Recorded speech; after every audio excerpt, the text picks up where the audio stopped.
Okay, how to be a really successful, thriving fundraiser. Gonna revisit an old topic here. I might retouch on some topics, but number one, to be a successful fundraiser is to recognize the goal of a successful fundraising phone call. And maybe this is obsolete because everything's automated, robotic, robocalls. But putting it out there regardless, just in case. To recognize the goal of a successful fundraising call isn't simply to get a gift. I can get a donation from someone, but be so obnoxious and so irritating that they'll never talk to that organization again. That's not the goal. The goal is to have a successful, fruitful conversation with someone, to get some feedback and input, and if it's a good time for them, to fill them in on what's happening with this issue, this cause that you're calling about. So, God forbid they can't give today. But if you still have a successful call, they'll give when they can because they know what's happening, why it's needed. So let go of the ego. It's not about you and getting your little fucking gift and your little bonus from your psychopath CEO or what have you. If you put that as your goal, you're going to fuck up. You're going to be one of the average jabronis who never thrive. You just muddle along, you're going to be irritated, and you're going to be a jackass. You're going to burn the good faith that donor has with your organization. So Doug, what's one of your money lines? And Doug responds thus. One of Doug's money lines is to start off the call, with a thank you, here's who we are, and to simply state, remove the pressure. Like any great salesman does, remove the expectation you have to give. And just say black and white, straight up, whether you can donate or not is fine. But I'm just hoping you have a couple minutes to talk to me about what's happening. Remove the pressure. And that applies to any sales job you have. Because most sales jackasses are all about, I can sell ice to an Eskimo. I can sell this, that, and the other. Yeah, and you're going to burn all the good faith that person had with you. You go to the Better Business Bureau. They'll never do business with you again. They're going to shit talk you because you're a jackass psychopath. That cannot be the goal. So laying that out at the beginning of any sales or fundraising thing, and do it honestly.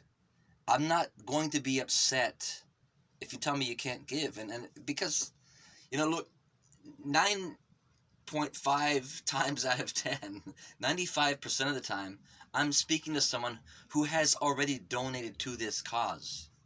So what does that tell me as a thoughtful, rational, thinking person? It tells me that they care. Obviously, they care about this issue. And I would lay that out too. Look, I'm being upfront with you. I know I don't have to convince you the importance or the necessity of donations. I don't want to preach to the choir. And so often with these fundraising scripts, it's preaching to the choir. You don't have to preach to the choir and not be too heavy-handed. Yes, there are orphans and women and children and, what's the other word?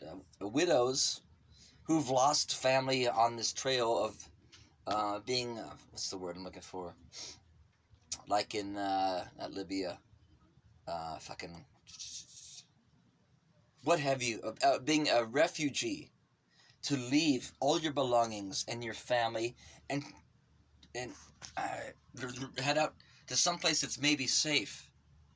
And it's not so difficult, complicated, to lay it on heavy. Imagine being an orphan and you're dying and your child's dying. You just want to see one more Christmas. And you can lay it on thick and heavy, and you might guilt them into giving a gift. But guess what? They'll never talk to you again, your organization, because you played on their emotions. And I think that's short-sighted. I think that's heavy-handed. Look, in fundraising, asking for money, there's a balance there, like a heat point. Lay it on enough. Like, you know what's happening. We've got 1 million people, a refugee from Syria right now. and I don't want to get into it. But as someone who obviously cares, I know you've given money to us in the past. You don't have to convince me that you care, and we don't expect you to give every time. Another classic kick-ass fucking money line. We don't expect you to give every time you hear from us. And yet with that, my supervisor, oh no, Doug, you can't say that. If I say there's never an expectation for you to give, oh, you can't say that because they're stupid. Your supervisor, your boss, is fucking stupid. That's why they're there. That's God's sense of humor. And then you'll thrive because you'll have a real human interaction with a human being. And here's another money line I'm going to give you, free of charge. I don't want your fucking money. Say, if you tell me you can't give a dime right now, I believe you. But it's not everyone who cares about this issue. It's not everyone who cares enough to donate when they can. And I'm being persistent because I talk to a lot of people every day. If I talk to 10 people who initially told me they can't do anything, who could even do $10, $15, $20, $5, that's hundreds of dollars at the end of the day. And that's why I fight on these calls. And just be fucking brutally honest. Everyone I talk to says no. And that's cool, I get that.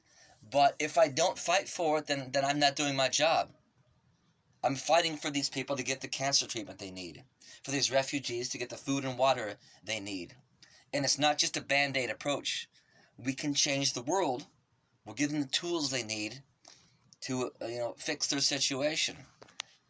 And I guess what it comes down to is just like a brutal honesty beyond what your supervisor tells you should be doing. Oh, you can't say that. No, I don't. You got to make them feel guilty. You got to fight. You got to ask for the highest dollar. They gave $50 last time. You're going to ask for $5,000. And I question fucking everything. I understand the philosophy, the logic of asking for big gifts. And there's a way to be artistic about that too, without upsetting them or offending them. Can you give us $5,000? Well, most people would laugh at that and feel offended and disrespected because I only gave $5 last time. Here's one of the tricks, especially with politics. Just say, look, I don't know what you can give, but I'll tell you what, the biggest donation I've seen today was $500. Is there any chance you could match that? That is fucking graceful, that's artistic, and yeah, 1 in 100, 1 in 50 chance they can do it. But asked that way, those people might respond. And the ones who can't will make it known. They'll just laugh and say, wow, that's no way. That's way out of my budget. So, but it's not disrespectful. Guys, there's just an art and a dance to anything in life and communication. So those are some great tips that no one will ever see. Because it's too easy. Because Doug's too brilliant, I guess. Too smart for the game. That's why he's being kicked out, extradited, booted out. But on the off chance that you get that, hope that works for you. I'm out of ideas at this point. 9 minutes in. Wish you well. Seriously. Bye.